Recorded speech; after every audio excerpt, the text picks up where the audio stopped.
yang PDKM yang mungkin nanti akan disampaikan oleh Pak Adanto.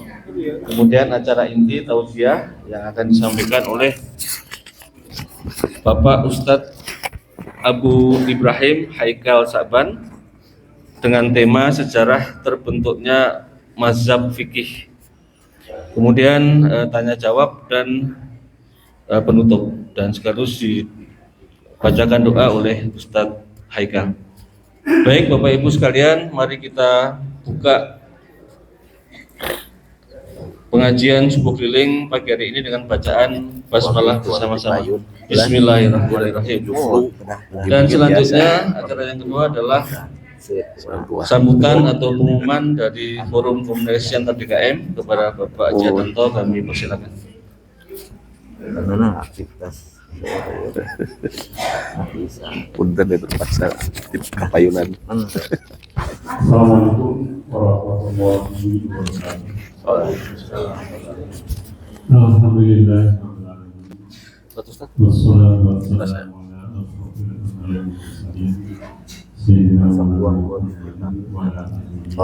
jalan. kita bersyukur kepada Allah Subhanahu wa taala yang telah memberikan rahmat dan karunia kepada kita semua hingga hari ini kita masih dapat menjalankan dan bisa berkumpul di Masjid Al-Kausar. Salam dan salam kita sampaikan kepada junjungan Nabi besar Muhammad sallallahu alaihi wasallam, keluarga dan sahabatnya. Hadirin yang kami muliakan, ada permohonan dari Ketua Forum Pak Haji Imam Haryono, karena beliau tidak bisa hadir, ada acara di luar kota. Mudah-mudahan beliau tetap sehat dan kita semua juga tetap sehat dan ada dalam Allah Subhanahu wa taala. Yang kami hormati Bapak Ketua MUI Kecamatan Besaruni, yang kami hormati Bapak Ketua MUI Kelurahan Kulon, kemudian para pengurus PKM Al-Kausar yang kami hormati dan terima kasih sudah menyiapkan segala sesuatunya untuk acara subuh ini. Alhamdulillah, terima kasih kepada ibu sekalian. Kemudian yang kami muliakan bersama Pak Ustadz Abu Ibrahim Haikal Saban yang sudah hadir di tengah-tengah kita dan menyampaikan tausiahnya dengan tema sejarah terbentuknya mazhab fikih. Jadi menarik, mudah-mudahan akan membawa tambahan ilmu bagi kita semua dalam menjalani mazhab fikih. Bapak Ibu sekalian, alhamdulillah kita masih dalam lindungan Allah,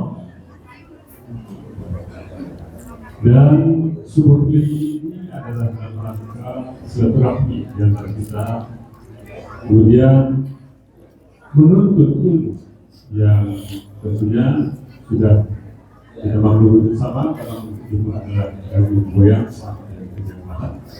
Kemudian juga sebagai syiar kita yang luar biasanya berkumpul di waktu subuh. Kemudian untuk pertemuan berikutnya, sebelumnya kita sudah 3 pekan bertemu lagi, dan insya Allah ke depan hanya 1 pekan. Jadi ketemu lagi insya Allah tanggal 4 Februari di Masjid Al-Munawwarah. Sekali lagi di Masjid Al-Munawwarah, mudah-mudahan kita senantiasa bisa bertemu kembali dan bisa bertemu untuk menuntut ilmu. Demikian, Assalamualaikum warahmatullahi wabarakatuh.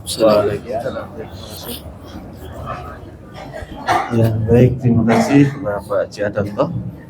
Dan saya juga menyampaikan permohonan maaf karena Pak Ketua DKM Al-Kausar beliau tidak bisa hadir karena ada acara di luar kota. Baik Bapak Ibu jamaah sekalian, sampailah kita pada acara inti yaitu tausiah yang akan disampaikan oleh Ustadz Haikal, dan nanti insya Allah sampai jam 6 ya, jam 6. Jadi acaranya session pertama nanti penyampaian materi, kemudian ada waktu barangkali 10 menit untuk tanya jawab atau diskusi. Untuk itu kepada Ustadz Haikal, waktu dan tempat kami persilakan. Enggak, Pak.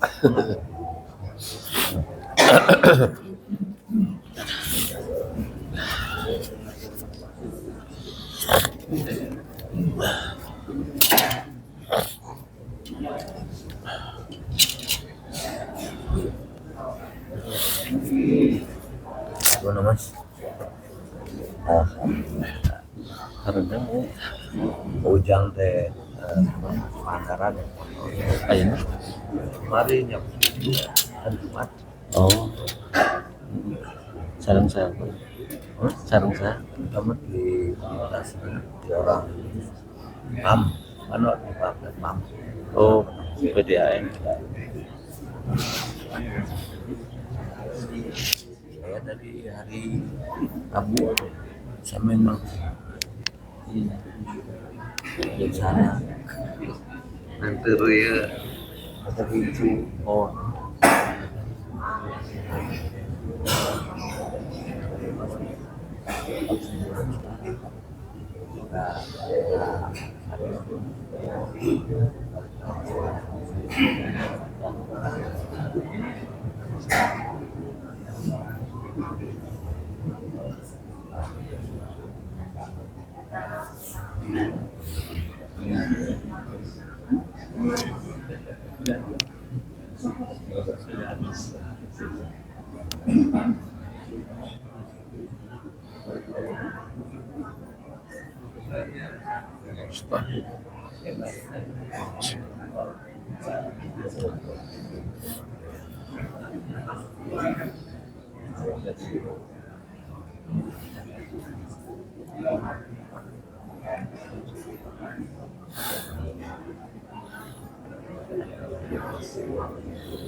Bismillahirrahmanirrahim. Assalamualaikum warahmatullahi wabarakatuh.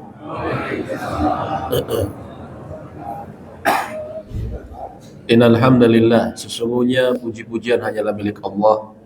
Nahmaduhu, kita senantiasa memujinya, wa nasta'inuhu, dan juga senantiasa memohon pertolongan kepadanya, wa nastaghfiruh, dan juga senantiasa memohon ampun kepadanya. Wa na'udzu billahi min syururi anfusina, dan kita mohon perlindungan kepada Allah dari keburukan jiwa kita, wa min sayyiati a'malina, dan juga kita mohon perlindungan kepada Allah dari akibat atas amal-amal buruk yang pernah kita lakukan. Man yahdihillahu fala mudhillalah.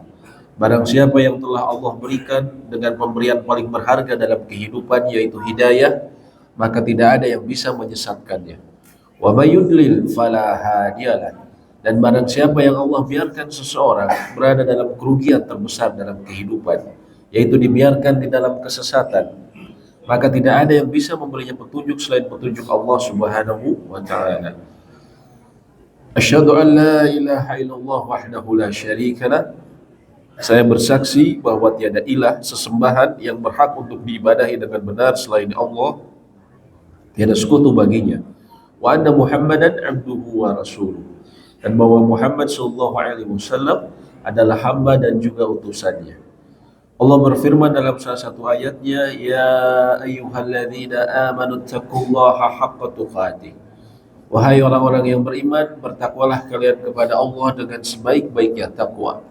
Wala tamutunna illa wa antum muslimun, dan janganlah sampai kalian meninggal melainkan dalam keadaan berpegang teguh dengan agama Islam. Dan juga Allah berfirman, ya ayyuhalladzina amanu taqullaha wa qulu qawlan sadida. Wahai orang-orang yang beriman, bertakwalah kalian kepada Allah dan berkatalah dengan perkataan yang hak. Karena dengan berkata yang hak, yuslih lakum a'malakum, Allah akan perbaiki amal-amal kalian, wa yaghfir lakum dzunubakum, dan mengampuni dosa dan kesalahan kalian. Wa may yuti'illah wa rasulah, barang siapa yang selalu berusaha taat kepada perintah Allah dan Rasulnya, faqad faza fawzan 'azima, dia semua telah mendapatkan kemenangan yang agung. Amma ba'du, Nabi kita sallallahu alaihi wasallam bersabda, fa innal asdaqal hadithi kitabullah, sesungguhnya sebaik-baiknya perkataan adalah kitabullah, wa khairal hadi, dan sebaik-baiknya petunjuk hadi Muhammadin sallallahu alaihi wasallam adalah petunjuk yang dibawa oleh beliau, wa syarrul umuri muhdatsatuha, dan seburuk-buruknya perkara dalam agama adalah perkara baru yang diada-adakan, wa kullu muhdatsatin bid'ah, dan setiap perkara baru yang diadakan adalah bid'ah, wa kullu bid'atin dhalalah, dan setiap bid'ah akan mengantarkan kepada kesesatan. Amma ba'du, falhamdulillahirabbil alamin. Bapak Ibu sekalian yang semoga Allah rahmati kita semua, alhamdulillah pada pagi ini bertemunya sejumlah kebaikan. Pertama antara lain, kita semua duduk di waktu yang mubarakah, di waktu yang penuh barakah. Karena Nabi SAW katakan, barang siapa yang menunggu dia duduk setelah sholat berjamaah, lalu dia duduk di masjid di tempat sholatnya, menunggu waktu sholat berikutnya, dan waktu sholat berikutnya adalah waktu sholat duha, maka seseorang akan senantiasa berada dicatat sebagai dalam keadaan sholat, dan dia akan didoakan oleh para malaikat, Allahumma gfirlahu warhamhu. Dalam hadis riwayat Imam Muslim disebutkan, malaikat akan mendoakan dia, ya Allah ampunilah dia dan berilah dia rahmat. Dan juga di sini kita duduknya bukan duduk sekedar duduk, namun kita sama-sama di sini insya Allah sama-sama thalabul ilm. Salah satu ibadah yang disebut para ulama afdalul hasanat, salah satu kebaikan yang paling afdal, menuntut ilmu. Yang Nabi SAW katakan, man salaka tariqan yaltamisu fihi ilman, barang siapa yang berusaha mencari jalan, mencari kesempatan untuk menuntut ilmu agama, sahalallahu lahu bihi tariqan ilal jannah, maka Allah akan mudahkan jalannya menuju surga. Dan yang ketiga, di sini tadi saya dengar bahwa masya Allah bapak-bapak di sini antara lain ini sebuah bentuk komunikasi dari sejumlah masjid, dari sejumlah DKM, dan ini merupakan sebuah kebaikan yang besar. Ya, karena Allah berfirman, wa ta'awanu 'alal birri wat taqwa wa la ta'awanu 'alal itsmi wal 'udwan. Bekerjasamalah kalian dalam dalam kebaikan dan ketakwaan. Oleh karena itu, kita kembali niat kita karena Allah, karena duduk kita di sini, Bapak Ibu di sini mendapat kebaikan yang berlipat insyaallah. Pada pagi ini kita sama-sama kami diamanahkan untuk membahas kajian mengenai sejarah fikih Islam. Ini adalah materi yang kami sampaikan biasanya sebagai muqaddimah, pembuka dalam kajian-kajian fikih kami di sejumlah masjid. Antara lain di masjid ini, kami biasanya membuka dengan pembahasan mengenai muqaddimah atau sejarah fikih. Gunanya apa? Apakah sekedar untuk pengetahuan? Tidak. Tapi gunanya bukan lebih dari sekedar pengetahuan. Gunanya untuk memperluas wawasan kita, cakrawala kita, bahwa ternyata fikih, terutama kalau kita bicara fikih ini berhubungan dengan tata cara ibadah, khususnya kalau di Indonesia, tidak terbatas pada kelompok-kelompok atau organisasi-organisasi. Ternyata kita lihat fikih ini begitu luas, dan juga fikih ini memiliki sejarah yang panjang, sehingga darinya kita bisa lebih memahami mana perbedaan yang bisa kita tolerir, yang kita harusnya berlapang dada di dalamnya, ataupun sebaliknya ada perbedaan yang mungkin sama sekali tidak ada dasar, yang kita justru di situ harus menolak. Insya Allah dalam pemaparan singkat ini kami akan membahas mengenai hal tersebut. Bila berbicara mengenai syariat, maknanya syariat, agama Islam adalah dari kata syar'a, yaitu atau syar'un. Dari makna secara bahasa dia adalah mata air. Mata air.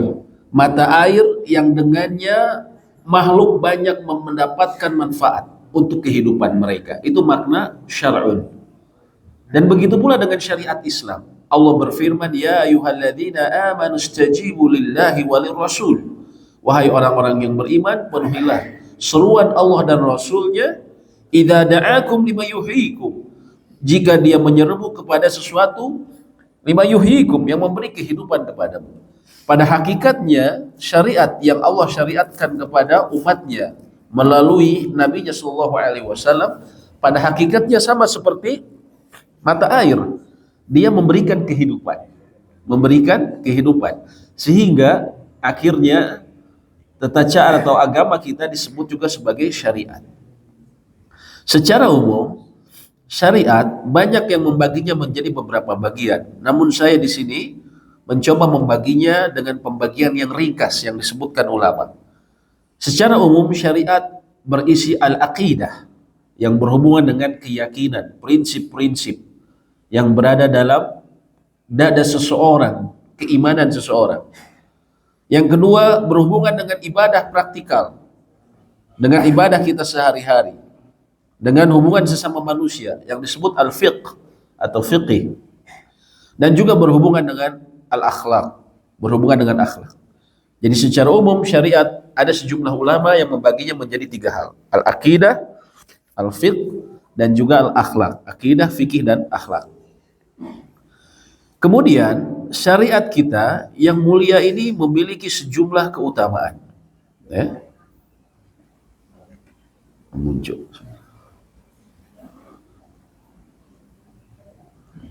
Di antaranya, mohon maaf, tidak muncul ya? Muncul Pak? Oh ya.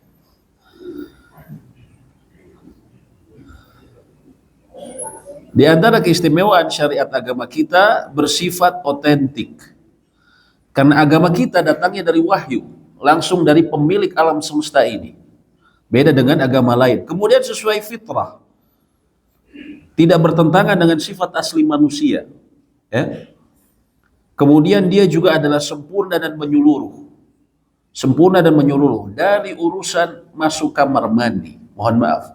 Kemudian urusan suami istri akan bercampur, sampai urusan negara, semuanya ada penjelasannya. Ini agama kita yang mulia, yang tidak dimiliki oleh agama yang lain. Kemudian syariat kita juga bersifat al-adalah, yaitu keadilan. Dahulu wanita, ketika zamannya turunnya Islam, negara-negara Eropa, negara yang sekarang menjadi pusat peradaban, Yahudi, apabila perempuan haid, mereka dikeluarkan dari rumahnya, dikembalikan ke orang tuanya, karena dianggap kotor. Tapi agama Islam tidak. Nabi SAW mencontohkan beliau meminum dari bekas minum Aisyah yang waktu itu lagi haid, menunjukkan bahwa Islam berkeadilan antara lain terhadap wanita. Dahulu wanita bila meninggal suaminya, maka dia diwariskan kepada anaknya. Anak istrinya ada 10, maka salah satu istrinya diwariskan kepada anaknya. Tapi dalam Islam tidak. Dan juga wanita tidak memiliki warisan. Di luar Islam, wanita tidak memiliki warisan, terutama saat itu. Dalam Islam menyebutkan bahwa wanita memiliki warisan. Kemudian juga di antara keistimewaan agama kita, dia ad-dawam, berkelanjutan. Agama kita salihun likulli zamanin wa makan. Agama kita ini dia cocok bagi setiap tempat dan setiap waktu. Contohnya kemarin kita menghadapi COVID. Terdapat fatwa-fatwa ulama yang semua keluar dari kaidah-kaidah yang berada dalam Al-Quran. Dan kita tidak gagap. Ulama kita langsung memberikan fatwa. Kenapa? Karena terdapat penjelasannya dalam Al-Quran bagaimana menghadapi kondisi seperti ini, kondisi seperti itu dalam sunnah Nabi SAW. Kemudian juga agama kita yang mulia bersifat al-yusr, bersifat mudah. Kita tidak memiliki syariat yang memberatkan umatnya. Seseorang ketika tidak bisa berwudu dengan air, maka Allah memberikan konsekuensi atau gantinya dengan tayammum. Ketika tidak bisa tayammum, contohnya seseorang yang memiliki kondisi tidak bisa berwudu dan tidak bisa tayammum, contohnya memiliki luka bakar. Ataupun kondisi kemarin ketika COVID, para petugas kesehatan menggunakan APD yang dia melewati waktu sholat dan tidak boleh keluar atau membuka APD-nya. Syariat Islam telah memberikan solusi, yaitu dikasih kemudahan. Mereka sholat sesuai dengan keadaannya. Mereka tidak berwudu dan juga mereka tidak bertayamum. Bagi yang luka bakar, misalnya kondisi seperti itu, ataupun kondisi-kondisi khusus seperti tadi petugas kesehatan dalam kondisi darurat. Kemudian bila berbicara mengenai fikih, apa makna fikih? Dari kita mengetahui maknanya, kita bisa memahami mengapa kemudian banyak para ulama terutama dalam fikih berbeda pendapat. Secara bahasa, al-fiqh bermakna atau bermakna al-faham, bermakna pemahaman. Kita lihat dari maknanya, fikih itu pemahaman. Sehingga sangat wajar kemudian banyak silang pendapat. Karena dari awalnya fikih sendiri maknanya artinya al-faham, pemahaman. Ya. Secara umum makna syar'i fikih ini antara lain secara umum ilmu mengenai permasalahan agama. Adapun secara khusus yaitu al-ilmu bil ahkam syar'iyyati al-amaliyyati al-muktasabah min adillatiha tafsiliyah, yaitu ilmu akan hukum-hukum syariat, hukum-hukum syariat yang bersifat praktikal, yang dihasilkan dari dalil-dalil yang terperinci. Jadi fikih berbeda dengan akidah. Akidah banyak berbicara mengenai keyakinan yang ada dalam hati seseorang.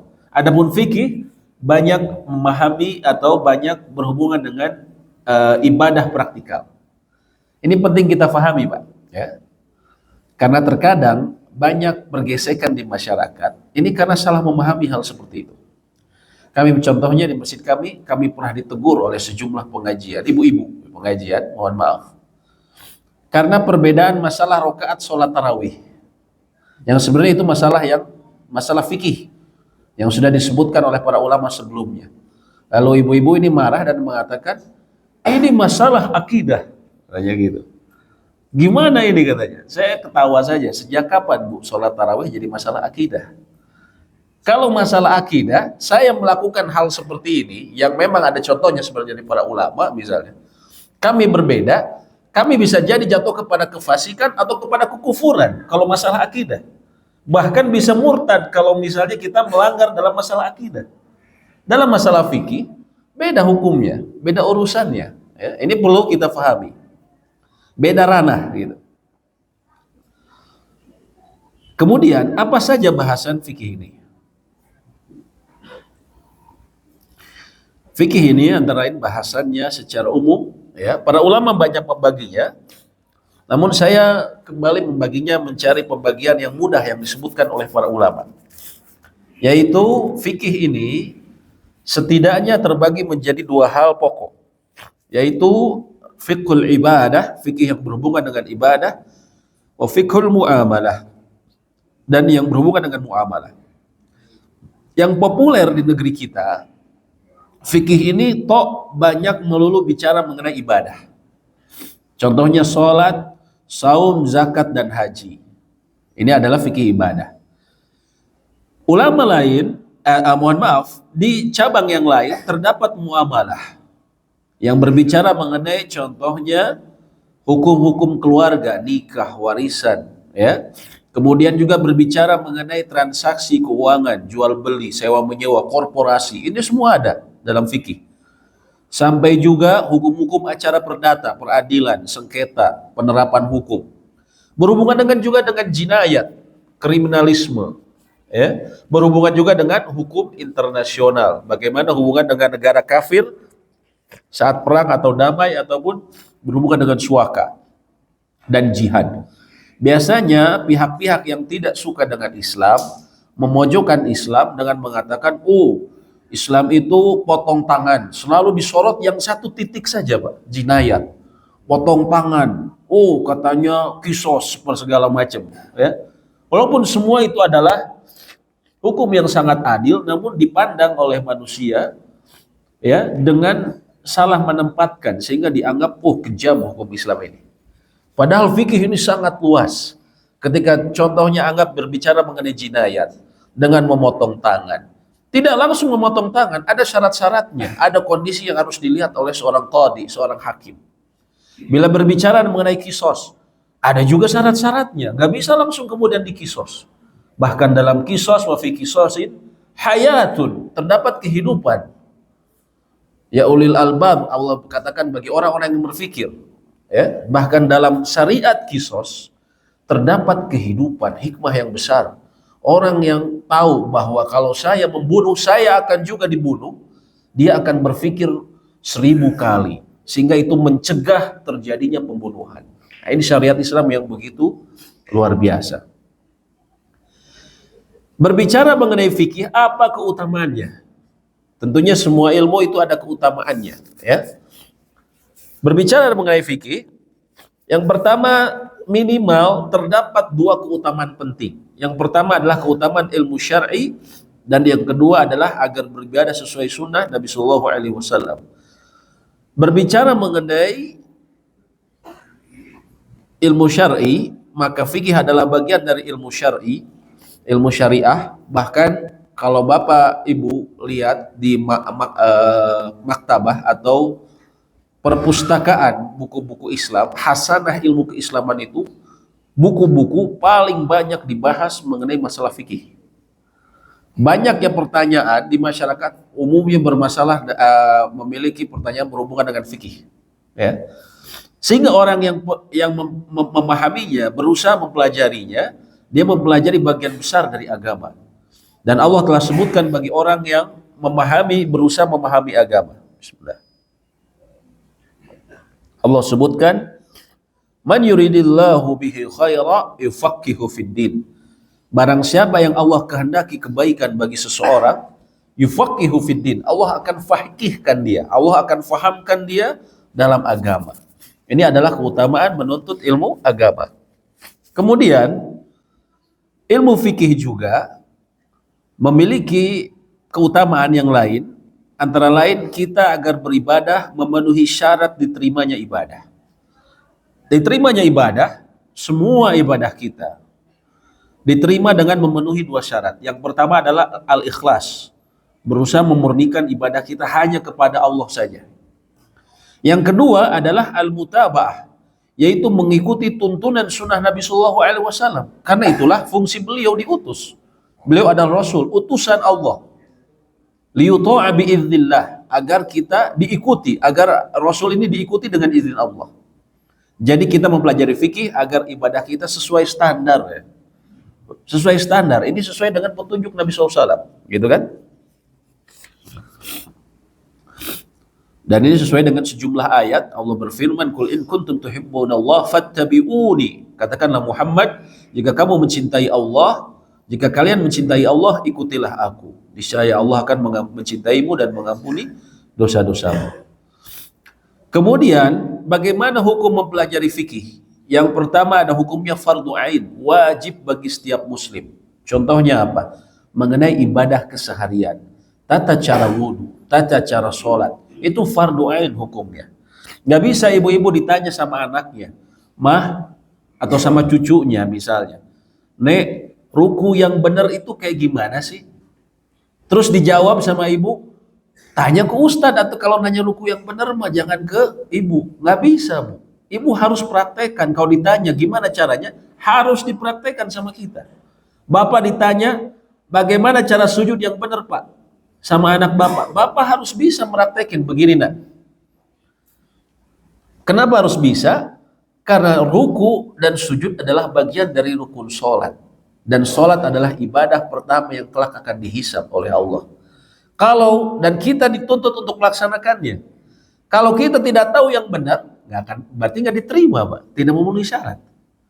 Tapi kalau anak bertanya, mana dalilnya, Mah? Mana dalilnya, Pak? Nah, itu tanya ke ustadz. Nah, itu silahkan. Tapi kita meraktekannya harus bisa. Jangan bilang, tanya ke ustadz. Harus tahu. Karena itu fardu ain.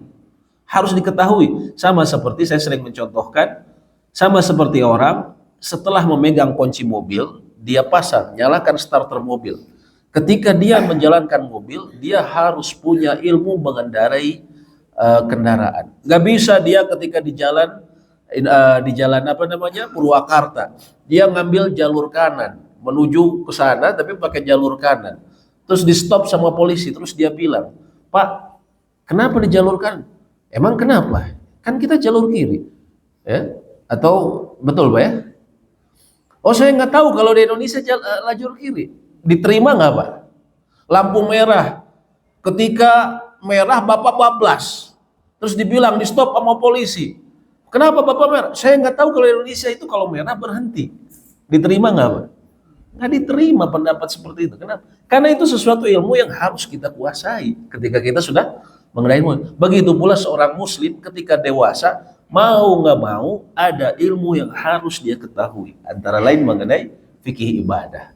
Nggak bisa bilang seseorang, saya nggak tahu gimana tata cara ruku yang benar.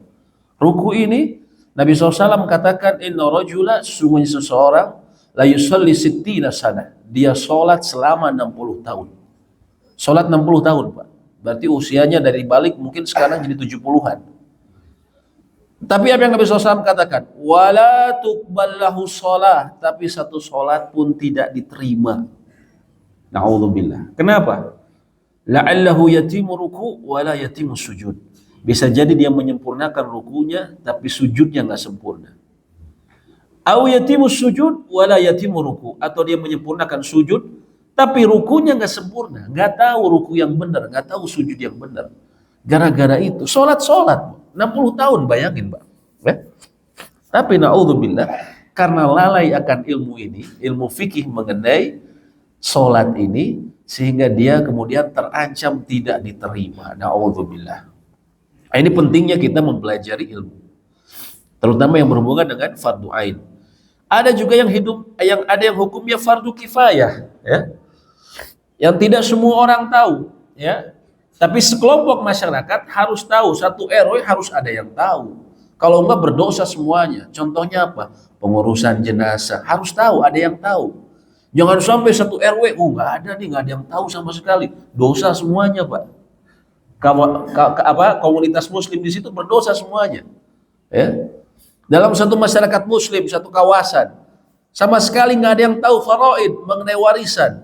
Dosa semuanya Pak. Harus ada yang tahu. Gitu kan? Dan orang yang tahu ini dia memiliki pahala yang besar karena dia menggantikan yang lain. Lalu berbicara mengenai fikih, bagaimana sampai ke kita? Para ulama membaginya menjadi sejumlah marhalah atau fase-fase perkembangan. Ini saya sebutkan secara ringkas saja ya. Yang pertama masa pensyariatan, yaitu semenjak Nabi SAW diturunkan wahyu sampai meninggalnya beliau tahun 11 Hijriyah. Ini fase tasyri'. Lalu kemudian ada fase yang disebut fase terbentuknya madhab. Ya, terbentuknya madhab. Yaitu semenjak zaman meninggal beliau, yaitu zaman sahabat, sampai kira-kira tahun 100 Hijriyah. Dan juga ada fase yang berikutnya, yaitu fase terbentuknya madhab. Yang ketiga ini fase terbentuknya madhab. Ya. Fase terbentuknya madhab, madhab fikih. Dan yang keempat, para ulama ada yang membagi menjadi fase modern. Yaitu semenjak 100 tahun yang lalu, 150 tahun yang lalu. Disebut fase modern karena dia banyak lembaga-lembaga fikih yang tidak terikat pada satu madhab. Contohnya tidak jauh MUI. MUI Indonesia, Dewan Fatwa, Komisi Fatwa itu, walaupun Indonesia secara tradisional, kita secara kultural, madhabnya, fikihnya adalah Syafi'iyah, namun kalau kita lihat Komisi Fatwa itu tidak mendasarkan hanya pada kitab-kitab atau pendapat para ulama Syafi'iyah, tapi juga membuka dari pendapat ulama-ulama lain, dari pendapat madhab Imam Ahmad bin Hambal, dari Malikiyah, dan juga dari Hanafiyah. Itu antara lain corak fikih 100 tahun terakhir, itu yang berbeda. Jadi fase perkembangan fikih kira-kira seperti ini secara ringkas. Masa pensyariatan adalah masa ketika diturunkannya wahyu, ya. Adapun masa sebelum madhab fikih terbentuk, ada era sahabat dan era tabi'in. Dan sahabat ini kita harus memahami, mereka adalah generasi manusia yang terbaik dalam memahami dan mengamalkan agama. Mereka adalah generasi terbaik dalam memahami dan mengamalkan agama. Dari mana dasarnya Pak? Banyak di Al-Quran. Contohnya surat At-Taubah ayat 100. Allah sebutkan, وَالسَّابِقُونَ الْأَوَّلُونَ مِنَ الْمُهَاجِرِينَ وَالْأَنصَارِ وَالَّذِينَ تَبَعُهُمْ بِإِحْسَانٍ رَضِيَ اللَّهُ عَنْهُمْ وَرَضُوا عَنْهُ. Orang-orang terdahulu yang pertama masuk Islam dari Muhajirin dan Ansor, yaitu sahabat. Dan orang-orang yang mengikuti mereka dengan baik, Allah ridho terhadap mereka dan mereka pun ridho kepada Allah. Artinya Allah sendiri yang memberikan tazkiyah, memberikan kepada mereka keridhoan. Ya, ini penting kita pahami. Karena zaman sekarang banyak syubhat, ya, banyak kerancuan pemikiran. Contohnya aliran Syiah yang sudah difatwa sesat tentunya oleh MUI. Ya. Syiah mengatakan biasanya cara mereka merusak pemahaman kaum muslimin, mereka serang dulu para sahabat. Contohnya Abu Hurairah. Abu Hurairah ini katanya orangnya nggak benar begini, kan dia manusia biasa, dia begini jelek-jelekan Pak, sehingga kaum muslimin ragu terhadap dia. Kalau Abu Hurairah kita ragukan keislamannya, ragukan keimanannya, lalu kita akhirnya menolak hadis dari Abu Hurairah, maka kira-kira mungkin sepertiga agama kita hilang Pak. Kenapa? Abu Hurairah ini sahabat yang paling banyak meriwayatkan hadis. Kalau kita hilangkan Abu Hurairah, wah saya nggak mau ambil dari hadis dari Abu Hurairah, maka agama kita bisa sebagian banyak dari agama kita hilang. Itu banyak bagaimana Syiah menyerang dari mulai sahabatnya dulu, dari kualitasnya. Oh ini orangnya begini. Nah kita harus pahami, sahabat ini orang-orang terpilih, bukan orang sembarangan. Dan juga Nabi SAW mengatakan dalam hadis Imam Al-Bukhari dan Muslim, khairun nasi qarni, sebaik-baik manusia adalah generasiku, yaitu sahabat. Thumma alladhina yalunahum, kemudian generasi berikutnya tabi'in, thumma alladhina yalunahum, kemudian generasi berikutnya tabi'ut tabi'in. Sehingga makanya kita sering dengar kalau khutbah, salawat dan salam kepada Nabi Muhammad SAW, kepada sahabatnya, tabi'in, tabi'ut tabi'in, selalu disebutkan karena mereka adalah 3 generasi utama. Adapun sahabat yang kemudian banyak mengajarkan fikih dan memberikan fatwa, setidaknya ada 3 kelompok, yaitu yang banyak memberikan fatwa, ada yang pertengahan dan ada yang sedikit. Ada 130 sahabat yang banyak memberikan fatwa. Yang paling banyak memberikan fatwa 7 sahabat. Umar ibn Khattab, Ali bin Abi Thalib, Ibnu Mas'ud, ibunda kita Aisyah, Zaid bin Thabit, Abdullah ibn Abbas, sepupu Nabi SAW, dan Ibnu Umar, Abdullah ibnu Umar. Ini banyak memberikan fatwa. Adapun yang pertengahan contohnya Abu Bakar, Utsman bin Affan, dan seterusnya. Kenapa Abu Bakar sedikit memberikan fatwa? Karena beliau di masa kepemimpinannya hanya 2 tahun dan beliau sibuk sama urusan membenahi kekhalifahan, sehingga tidak banyak memberikan fatwa. Adapun Umar, beliau memimpin selama 10 tahunan, sehingga beliau banyak memberikan waktu untuk memberikan fatwa. Ya. Kemudian sahabat ini, generasi selanjutnya, mereka memiliki 3 madrasah Pak, 3 pengajian besar, yang berpusat di mana? Pertama di Madinah. Gurunya namanya Zaid bin Thabit dan Abdullah ibnu Umar, anaknya Umar ibn Khattab. Kemudian ada juga di kota Kufah, Irak. Gurunya adalah Abdullah ibnu Mas'ud, dan yang terakhir ini yang terbesar ya, ada 3 yang terbesar, yaitu di kota Mekah oleh Abdullah ibnu Abbas. Jadi semua tata cara ibadah kaum muslimin itu semua berinduk ke 3 madrasah ini. Di kota Mekah, di Kufah, Irak, dan di kota Madinah. Ya. Di kota Madinah ini petanya ya. Kalau Kufah itu di Irak. Nah, di sini saya kasih bagaimana tadi fikih kemudian berkembang secara ringkas. Dari Rasulullah SAW, di antara sahabat yang tadi yang membuat madrasah, madrasahnya ini bukan kayak sekarang kita modern Pak ya, tapi artinya pengajiannya besar, banyak diikuti. Yaitu di kota Kufah, Abdullah ibnu Mas'ud sebelah kanan ya, yang beliau meninggal tahun 32 Hijriah. Beliau punya murid namanya Alqamah, yang juga punya murid Ibrahim An-Nakhi. Ibrahim An-Nakhi memiliki murid namanya Hamad. Hamad memiliki murid siapa? Abu Hanifah. Di Mekah ada Abdullah ibnu Abbas yang memiliki murid Amr bin Dinar dan Sufyan bin Uyainah. Adapun di Madinah, di antara pengampu di sana antara lain Abdullah ibnu Umar yang memiliki murid namanya Nafi dan Salim. Nafi adalah mantan budaknya, adapun Salim adalah anak beliau sendiri. Kemudian memiliki murid namanya Zuhri. Zuhri ini adalah gurunya Imam Malik, Imam Malik bin Anas yang meninggal tahun 179 Hijriah. Imam Malik memiliki murid yang sangat cerdas. Siapa Pak? Asy-Syafi'i, Imam Syafi'i. Imam Syafi'i juga di antara muridnya, ada muridnya juga yang sangat terkenal, Ahmad bin Hambal. Jadi ternyata mereka semua guru dan murid, Pak. Ya. Ada orang mempertentangkan, oh ini kan dalam mazhab ini. Ini semua mazhabnya Imam Ahmad, Imam Syafi'i, itu semua mereka bersaudara. Guru dan murid, ya. Guru dan murid. Kan kalau di kita, sa guru sa ilmu ulah silih ngagagu gitu kan. Kalau lagi debus ya biasanya. Kalau lagi debus. Nah ini juga kita tahu dari sejarah ini, misalnya Imam Syafi'i meninggal tahun 204 Hijriyah. Imam Ahmad memiliki murid siapa? Imam Al-Bukhari dan Muslim. Dan juga Abu Dawud As-Sijistani yang nulis kita riwayat Abu Dawud misalnya. Hadis riwayat Imam, itu muridnya Imam Ahmad. Nah dari sini kita bisa mengetahui, kadang ada orang bilang, oh ini mazhab Imam Syafi'i. Itu mah nggak ikutin Imam Bukhari dan Muslim. Imam Syafi'i mah nggak ikutin Bukhari. Lucu kalau dia bicara kayak gitu. Kenapa? Imam Bukhari meninggal tahun 256. Imam Syafi'i meninggal 50 tahun sebelumnya, lebih senior. Terus masa yang lebih senior suruh ngikutin yang sudah meninggal ngikutin yang hidup belakangan, kan tidak, ya. Nah, ini penting kita pahami, ya. Kemudian saya akan ringkas membicarakan masalah siapa saja 4 madhab tersebut. Madhab ini setelah tadi para sahabat sebenarnya yang terbentuk banyak, Pak. Ada Imam Al-Laits di Mesir, ada Al-Auza'i di negeri Syam, Palestina, Yordania dan yang sekarang ya, atau Damaskus juga. Tapi yang bertahan ada 4. Bertahan ini karena mereka memiliki murid yang setia mengajarkan apa yang diajarkan guru mereka. Siapa saja? Yang pertama yang paling senior Abu Hanifah. Siapa dia?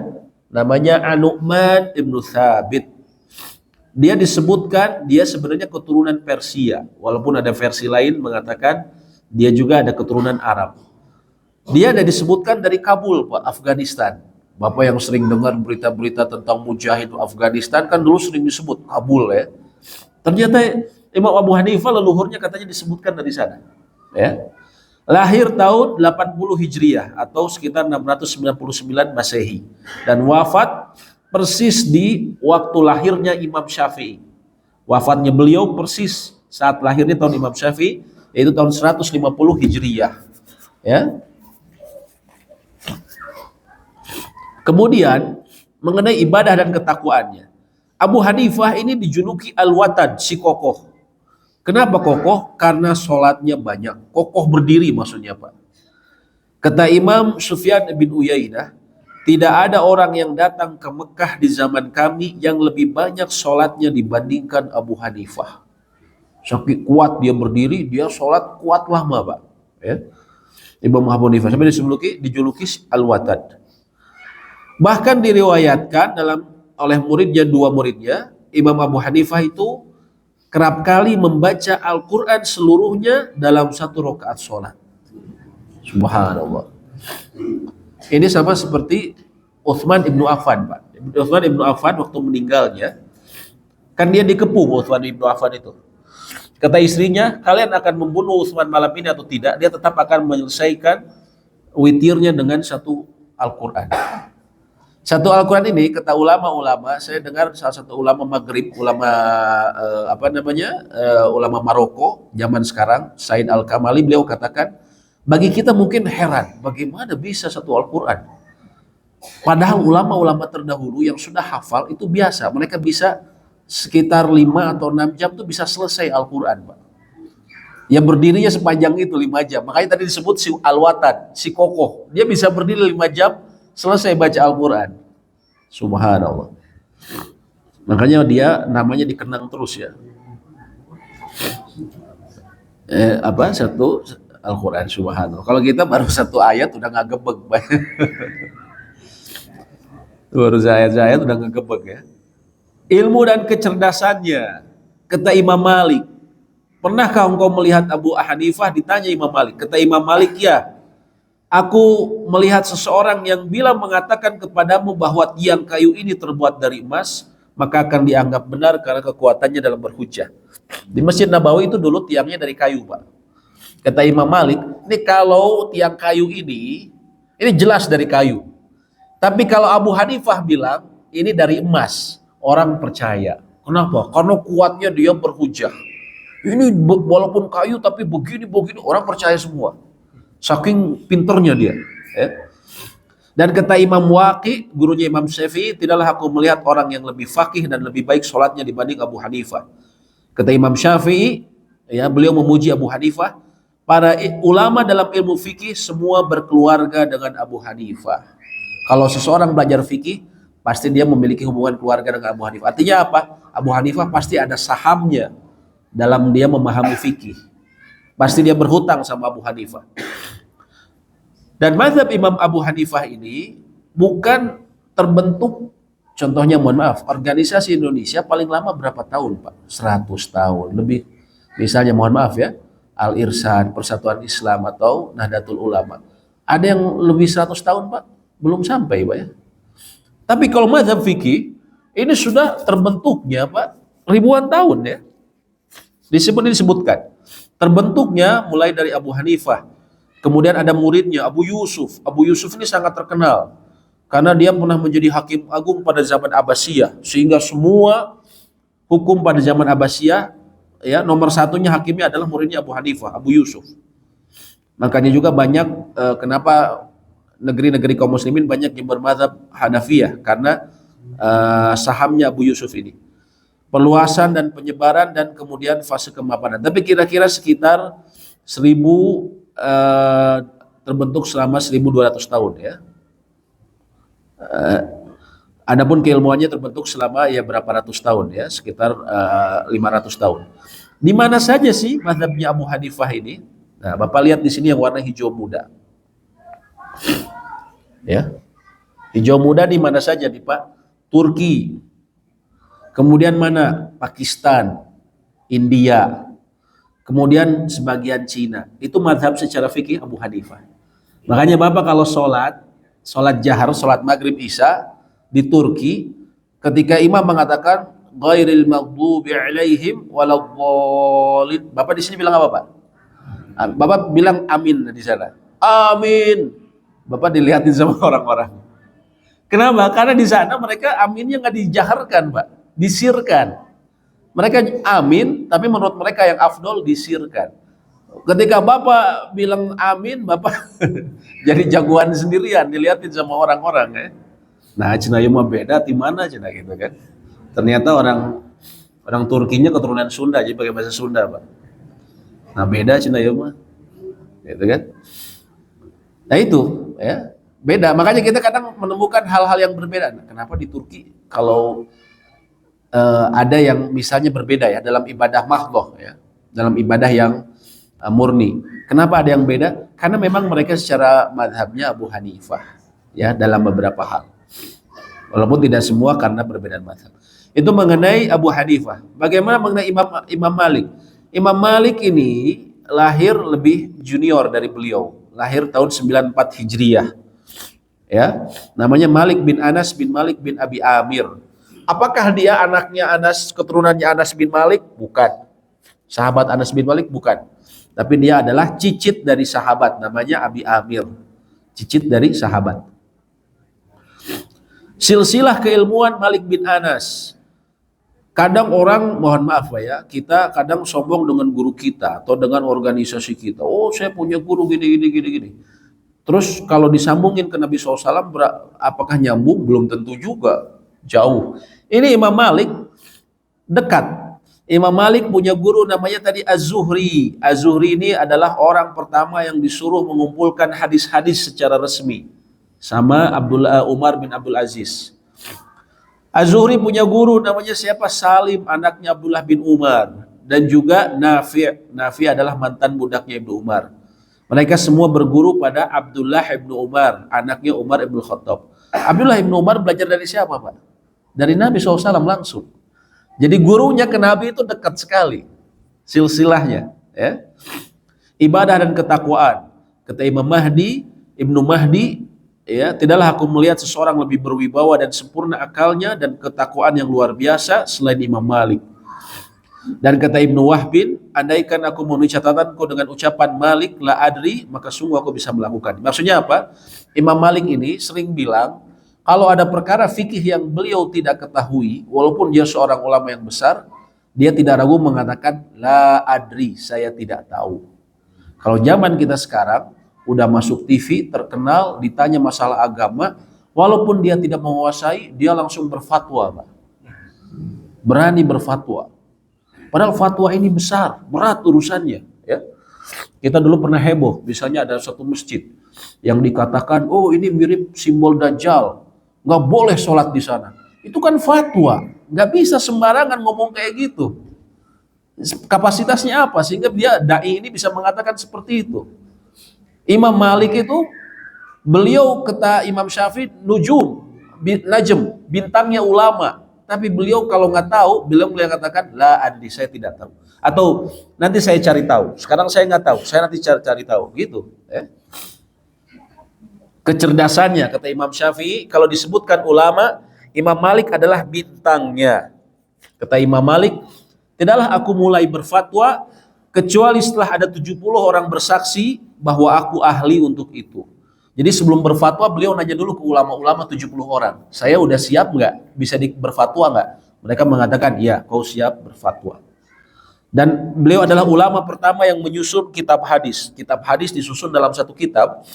Ini Imam Malik yang pertama. Kitabnya Al-Muwatta. Ya, sebelum Imam Imam Bukhari, ini Imam Malik ya. Sejarah mazhab Imam Malik. Ya, ini juga sama kira-kira sampai ratusan tahun ya terbentuknya mazhab Imam Malik ini. Dikembangkan oleh para ulama. Di antara ulama yang terkenal adalah Ibnu Rushdi, Pak. Ibnu Rushdi ini sekitar 800 tahun yang lalu, Pak. Bukunya yang terkenal Bidayatul Mujtahid. Tapi buku itu walaupun 800 tahun yang lalu, 800 tahun, tapi dipakai contohnya di universitas-universitas di Saudi yang mempelajari ilmu syariah. Semua buku ajarnya buku itu. Walaupun usianya udah 800 tahun ya. Kemudian di mana nih mazhab Imam Malik ini? Di warna Tosca nih, Pak. Di mana nih? Afrika. Afrika Utara umumnya kaum muslimin di sana bermadzhab Maliki. Contohnya di mana? Contohnya di Maroko. Kemudian juga di sejumlah negara di Sudan, ya. Kemudian juga kita lihat di sebelah kanan nih ada sebagian Uni Emirat Arab. Makanya Bapak kadang mungkin bisa lihat kalau di tanah suci Bapak sering lihat orang yang sholatnya dia meluruskan tangan, Pak ya. Dia tidak bersedekap, begini kan? Banyak yang seperti ini. Apakah itu Syiah? Memang Syiah begini. Tapi apakah semua seperti itu Syiah? Tidak. Termasuk dalam mazhab Imam Malik ada yang berpendapat seperti itu. Sebagian mazhab Imam Malik mereka beranggapan bahwa kalau sholat dia irsal, meluruskan tangan. Contohnya di Uni Emirat Arab. Kalau Bapak lihat Masjid Syekh Ziyad atau yang di Solo itu Ziyad atau Zaid, Pak? Syekh Ziyad ya. Itu kan miniatur yang ada di Uni Emiratnya ya. Yang di Uni Emirat itu kalau lihat Bapak sholat tarawihnya banyak yang tangannya diluruskan. Dan mereka bukan Syiah, tapi mereka dalam mazhab sebagian mazhab Imam Maliki. Ya. Jadi jangan dianggap itu semua Syiah kayak gitu ya. Yang berikutnya kita bicara mengenai Imam Asy-Syafi'i. Beliau Muhammad bin Idris Asy-Syafi'i Al-Quraisy. Nasabnya ketemu sama Nabi SAW di Abdul Manaf, kakek dari kakeknya Nabi SAW. Ya. Beliau lahir persis ketika Abu Hanifah meninggal tahun 150 Hijriah. Dan beliau wafat tahun 204 Hijriah. Usianya waktu wafat 54 tahun. Masih muda, Pak. 54 tahun. Tapi subhanallah, inilah keutamaan ilmu. Sampai sekarang terus disebut namanya dan dikutip ilmunya. Sehingga pahala jariahnya terus ngasih ke dia. Walaupun sudah meninggal 1240 tahun yang lalu. Gurunya siapa? Sama seperti Imam Malik tadi. Karena beliau adalah muridnya Imam Malik. Ya. Jadi Imam Syafi'i ini muridnya Imam Malik. Jadi gurunya sama.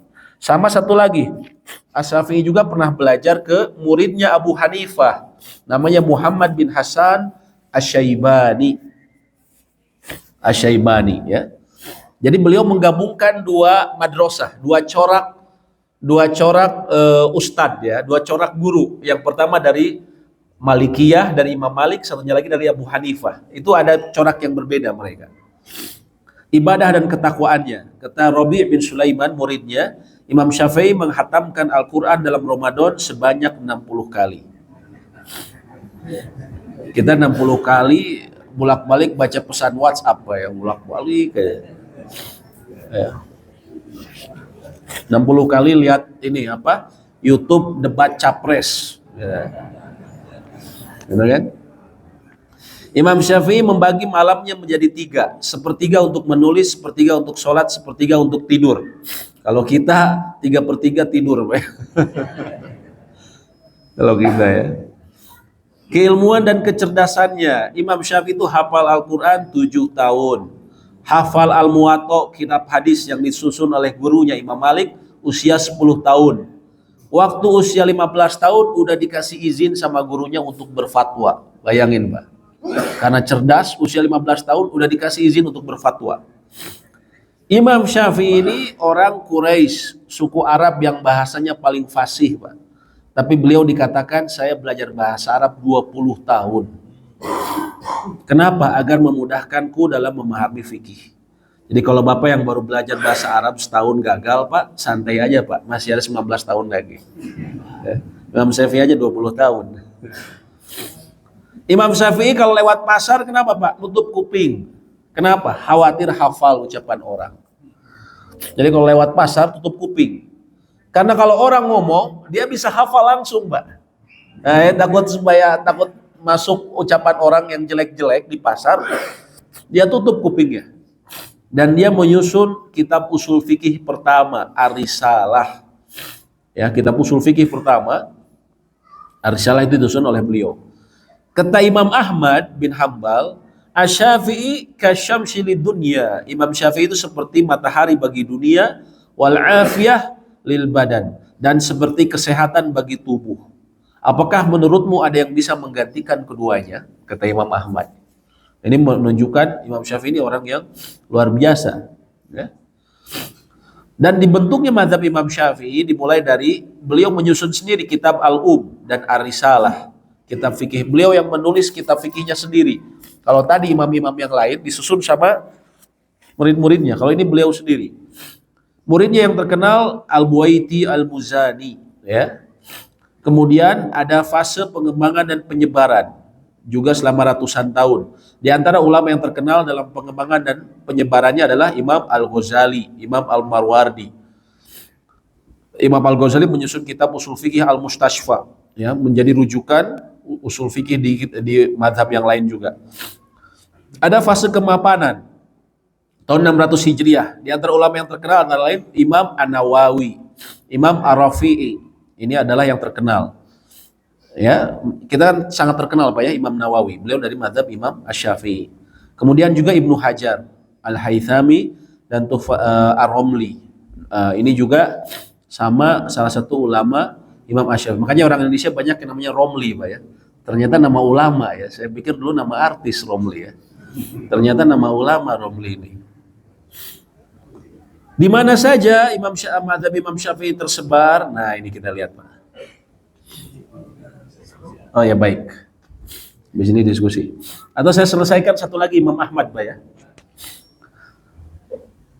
Ini antara lain di Yaman Selatan. Di kiri ya. Kemudian di daerah sebagian Mesir ya. Kemudian daerah Afrika Timur ya, Afrika Timur. Kemudian Bandung masuk Pak. Ternyata kita mazhab Syafi'i secara kultural maksudnya. Secara kultural ya ini disebarkan antara lain dari Yaman ya. Kita lihat garis lurus. Nah ini. Terus termasuk warna biru di tengah. Ini apa? Maldives, Maladewa. Maladewa itu kaum muslimin Pak ya. Tempat wisatanya orang Eropa. Itu dia kaum muslimin mazhabnya Syafi'iyah. Terakhir kita bicara mengenai Imam Ahmad bin Hambal. Ya, beliau muridnya Imam Syafi'i, salah satu muridnya, yaitu beliau lahir tahun 163 Hijriah. Beda 13 tahun sama Imam Syafi'i. Mengenai ibadah dan ketakwaannya, kata anaknya Abdullah bin Ahmad, beliau itu sholat sehari semalam 300 rakaat. Sholat apa kok banyak banget? Sholat sunatnya Pak. Sholat sunnah mutlak sama sholat malam. Karena umumnya ulama memahami bahwa sholat malam itu tidak terbatas rakaat. Karena Nabi SAW mengatakan masna masna, sholat malam itu 2 rakaat. Sehingga mereka memperbanyak rakaatnya. Ya. Di antaranya seperti yang dilakukan Imam Ahmad ini. Tapi ketika beliau sakit, beliau hanya 150 rakaat. Hanya Pak ya. Hanya. Ya. Dan Imam Ahmad ini selalu mengamalkan ilmu yang dia pelajari. Contohnya hadis, dia pernah nulis kalau Nabi SAW itu pernah ngasih untuk berbekam upahnya 1 dinar Pak. 1 dinar itu sekarang kira-kira mungkin berapa juta Pak ya? 2,4 kalau nggak salah 1 dinar ya. Kira-kira seperti itu. Itu upahnya. Beliau tuh miskin sebenarnya, tapi karena ingin mengamalkan sunnah, beliau kasih orang berbekam sebesar itu pula. Di Jalan Purwakarta ada BRC Pak ya. Bapak berani bekam di situ bayar 2,4 juta Pak. Sekali bekam ya. Ngikuti sunnah. Ibadah dan ketakwaannya Imam Syafi'i. Nah, lihat bayangkan Pak. Ini guru dan murid saling memuji. Kata Imam Syafi'i pernah berkata kepada kami, Imam Ahmad itu imam, pemimpin dalam 8 hal. Dalam apa? Dalam hadis, dalam fikih, dalam bahasa, dalam Al-Quran, dalam kefakiran, dalam zuhud, dalam waro. Zuhud sikap tidak ini sama dunia ya. Waro dalam hati-hati, dalam as-sunnah. As-sunnah ini maksudnya dalam akidah. Keilmuan dan kecerdasannya. Kata Abdullah bin Ahmad anaknya, Abu Zur'ah pernah berkata kepadaku. Abu Zur'ah salah ulama hadis, Abuk, ayahmu hafidha alfa wa alfin hadisa. Ayahmu itu hafal 1000 hadis. 1000 hadis maksudnya 1 juta hadis. Imam Ahmad tuh hafal 1 juta hadis Pak. Makanya kitab Musnad Imam Ahmad itu kitab hadis yang paling banyak hadisnya, ada 12 ribuan kira-kira. Ya. Ada yang mengatakan ya lebih dari itu. Dan Ibnul Jauzi mengatakan Imam Ahmad pernah keliling 2 kali untuk mengumpulkan hadis. Dan semua asar, kata Ibnu Rajab, tidak ada asar dari sahabat dan tabi'in, keterangan para sahabat dan tabi'in, kecuali Imam Ahmad telah menguasainya. Dan kata Imam Syafi'i, aku tidak keluar dari Baghdad kecuali tidaklah aku meninggalkan seseorang yang lebih afdol, lebih berilmu, lebih faqih, lebih bertakwa dibandingkan Ahmad bin Hambal, kata Imam Syafi'i. Ini dipuji luar biasa sama Imam Syafi'i sendiri, ya. Nah, ringkasannya begini, ini guru-guru mereka, Pak ya. Jadi Imam Ahmad, gurunya Imam Syafi'i, Imam Malik, ke atas seperti ini. Jadi mereka semua guru dan murid ternyata, bersaudara mereka semua, ya. Makanya heran kalau kemudian kita jadi ribut gara-gara misalnya perbedaan pandangan yang memang diperbolehkan kita berbeda. Beda sama hal yang memang tidak ada contohnya ya. Dan dibentuknya mazhab Imam Syafi'i ini, Imam Ahmad, disebutnya biasanya mazhab Imam Hambali. Kalau di kita pakai M ya, sebenarnya pakai nun, Hanbali atau Hanabilah. Ratusan tahun dibentuknya. Di antara ulama yang terkenal adalah muridnya sendiri, Imam Abu Dawud. Bapak kan sering bilang, ini hadis riwayat Imam Abu Dawud. Itu muridnya Imam Ahmad. Abu Dawud As-Sijistani. Kemudian ulama yang terkenal siapa lagi? Ibnu Taimiyah. Sering dengar. Syekhul Islam Ibnu Taimiyah. Ini salah satu imam, mazhab Imam Ahmad. Ya. Imam Ahmad ini paling dekat ininya sama apa? Madhabnya sama madhab Asy-Syafi'i. Di mana mereka menyebar di warna hijau tua nih Pak. Di mana nih Pak hijau tua? Saudi Arabia. Kalau sekarang Saudi Arabia, dahulu di Suriah. Kalau sekarang banyaknya di Saudi Arabia. Mazhab resmi negeri Saudi Arabia adalah mazhab Imam Ahmad bin Hambal. Makanya Bapak mungkin kalau sholat zuhur, sholat maghrib isya, Bapak dengar imamnya langsung Alhamdulillahirabbil alamin. Nggak kedengaran bismillahnya. Kalau kita yang lain di Indonesia kan banyak bismillah dulu. Kalau di sana langsung alhamdulillah. Karena dalam mazhab Imam Ahmad, bismillah itu disirkan. Nah, itu situ kita bisa memahami, oh kenapa berbeda ya? Oh, ternyata hanya perbedaan pandangan saja. Demikian yang mungkin bisa kami sampaikan secara ringkas ya. Pembahasan kita, apabila ada diskusi atau pertanyaan saya persilahkan. Ya, baik, terima kasih Ustaz. Kita buka untuk pertanyaan. Silakan Bapak.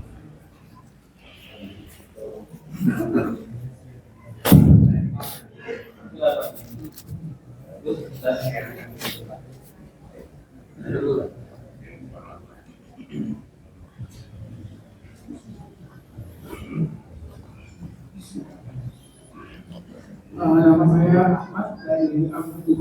Ya, mohon. Saya mau bertanya, ada dua pertanyaan. Baru-baru ini meninggal Buya Sakur yang di bawahnya juga bukan karena dari dosa Kenapa? dimasukkan bawahnya dalam Peti, ya. Buka. dalam peti. Kalau orang meninggal dimasukkan dalam peti. Ya. Kadang-kadang kalau BPK akan dibuka dan di wajahnya dari juga dan disebutkan kepada tanah. Iya, gitu ya. betul. Nah, kedua, kalau tadi kita bilang masalah jenazah Pak Tua ya, saya mau bertanya, Apa Pak? bagaimana kalau orang meninggal Ya. yang tidak tahu sedang duduk, Apa? orang meninggal tidak tahu sedang duduk, Oh tidak. duduk meninggal Ya, ya. di kursi, Ya. sehingga tubuhnya itu kaku, Ya, tidak lurus ya, tidak secara tidur. ya. Kemudian bagaimana caranya memasukkan atau meluruskan orang itu supaya waktu meninggal tidak dalam bentuk kaku duduk itu, Ya. atau ada dua lainnya. Saya mohon penjelasan dari Pak. Baik. Allahu a'lam bishawab. Barakallahu fik. Yang pertama tadi mengenai Buya Syakur dimakamkan dalam kondisi misalnya dikasih peti. Pertama secara hukum, apakah bagaimana hukum peti? Peti diperbolehkan dalam kondisi yang darurat. Misalnya tubuhnya rusak, ya, ataupun dalam kondisi tertentu. Contohnya kemarin waktu Covid. Ya, sejumlah ulama mengatakan diperbolehkan dalam kondisi darurat berdasarkan kaidah ad-daruratu tubihul mahzurat. Keadaan darurat itu memperbolehkan sesuatu yang sebelumnya dilarang. Sebelumnya nggak boleh secara hukum asal, tapi karena darurat diperbolehkan. Permasalahannya apakah itu dalam kondisi darurat? Allahu alam. Kita tidak tahu keadaannya Buya Syakur ini, ya. Dan memang kan mohon maaf ya, beliau sendiri dipertanyakan kualitas keislamannya oleh ulama-ulama sendiri di Indonesia karena pernyataan-pernyataan yang kontroversial, di antaranya mengatakan bahwa Islam tidak sempurna. Subhanallah, ini tentunya menentang ayat yang jelas ada, al-yauma akmaltu lakum dinakum. Pada hari ini Allah berkata, pada hari ini telah aku sempurnakan bagi kalian agama kalian. Lalu ini dikatakan tidak sempurna dan tidak akan sempurna. Subhanallah, sehingga para ulama ada yang menghukumi hal tersebut sebagai bentuk kekufuran. Adapun bagaimana akhirnya kita tidak tahu. Ya, apakah husnul atau su'ul khatimah, na'udzubillah, ya, kita tidak tahu, ya, dan kondisinya seperti apa juga tidak tahu. Hanya saja kalau bicara masalah mengenai peti seperti itu Pak ya, dalam kondisi darurat memang diperbolehkan. Adapun yang kedua mengenai bagaimana melemaskan mayit, wallahu alam, itu bisa ditanyakan ke ahli-ahli jenazah. Di sini mungkin ada yang biasa memandikan, ya, biasa memandikan bagaimana melemaskan seseorang yang sudah meninggal. Saya kira mungkin bisa share bagi orang bapak-bapak yang biasa mengurus jenazah. Kalau kami dalam masalah itu kami tidak tahu. Wallahu a'lam bishawab. Ya. Silakan Pak. Ya.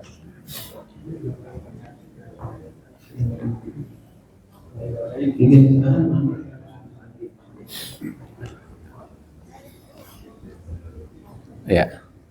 Oh, nanti ibu-ibu ada yang nanya katanya. Sini ibu. Satu lagi. Assalamualaikum warahmatullahi wabarakatuh. Waalaikumsalam warahmatullahi wabarakatuh. Nama Anu Ya. tadi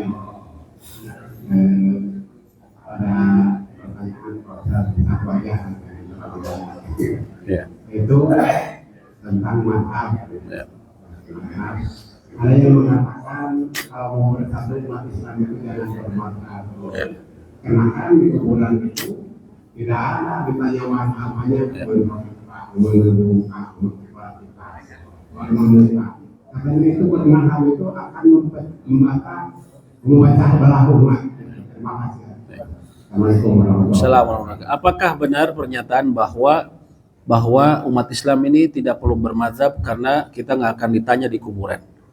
Jawabannya satu sisi benar, satu sisi salah. Satu sisi benar, satu sisi salah maksudnya gimana?